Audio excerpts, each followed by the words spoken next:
Machine learning is creating tremendous economic value today. I think 99% of the economic value created by machine learning today is through one type of machine learning, which is called supervised learning. Let's take a look at what that means. Supervised machine learning, or more commonly supervised learning, refers to algorithms that learn X to Y or input to output mappings.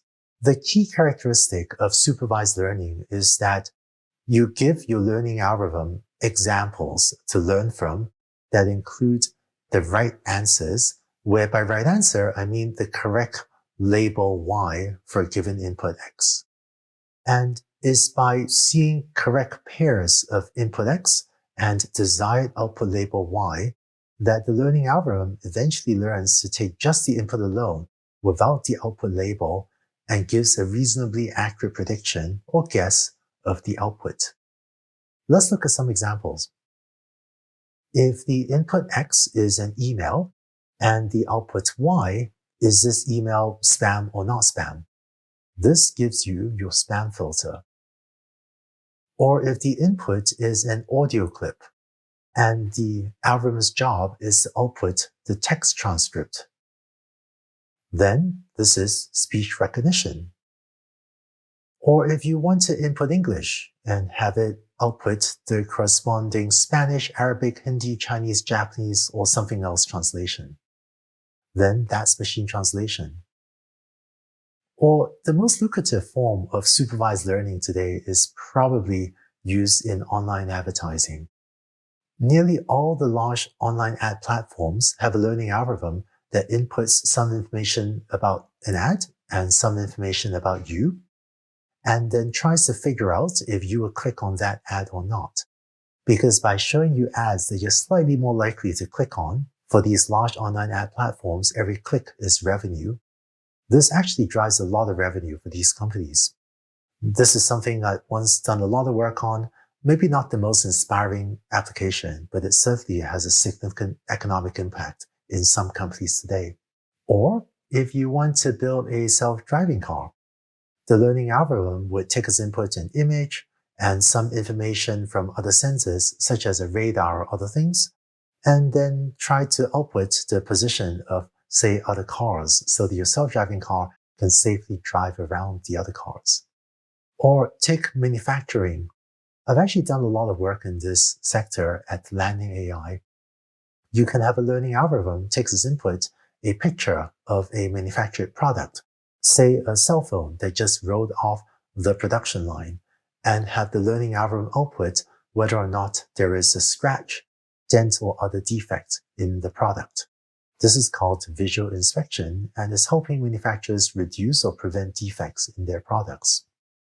In all of these applications, you would first train your model with examples of inputs X and the right answers, that is, the labels Y.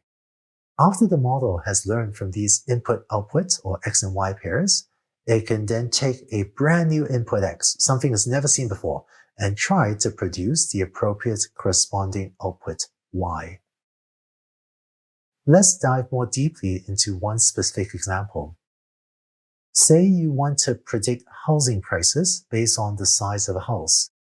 You've collected some data and say you plot the data and it looks like this. Here on the horizontal axis is the size of the house in square feet. And yes, I live in the United States where we still use square feet. I know most of the world uses square meters. And here on the vertical axis is the price of the house in, say, thousands of dollars.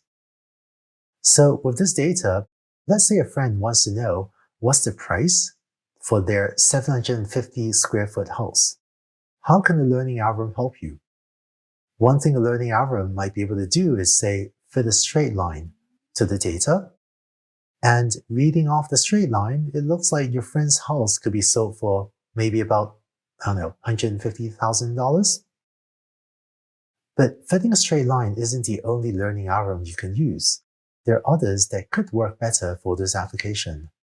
For example, rather than fitting a straight line, you might decide that it's better to fit a curve, a function that's slightly more complicated or more complex than a straight line. If you do that and make a prediction here, then it looks like, well, your friend's house could be sold for closer to $200,000. One of the things you see later in this class is how you can decide whether to fit a straight line, a curve, or another function that is even more complex to the data. Now, it doesn't seem appropriate to pick the one that gives your friend the best price, but one thing you see is how to get an algorithm to systematically choose the most appropriate line or curve or other thing to fit to this data. What you've seen in this slide is an example of supervised learning. Because we gave the algorithm a dataset in which the so-called right answer, that is, the label or the correct price Y, is given for every house on the plot, and the task of the learning algorithm is to produce more of these right answers, specifically predicting what is the likely price for other houses like your friend's house. That's why this is supervised learning. To define a little bit more terminology, this housing price prediction is a particular type of supervised learning called regression. And by regression, I mean we're trying to predict a number from infinitely many possible numbers, such as the house prices in our example, which could be 150,000 or 70,000 or 183,000 or any other number in between. So that's supervised learning input-output or X to Y mappings. And you saw in this video an example of regression where the task is to predict a number. But there's also a second major type of supervised learning problem called classification. Let's take a look at what that means in the next video.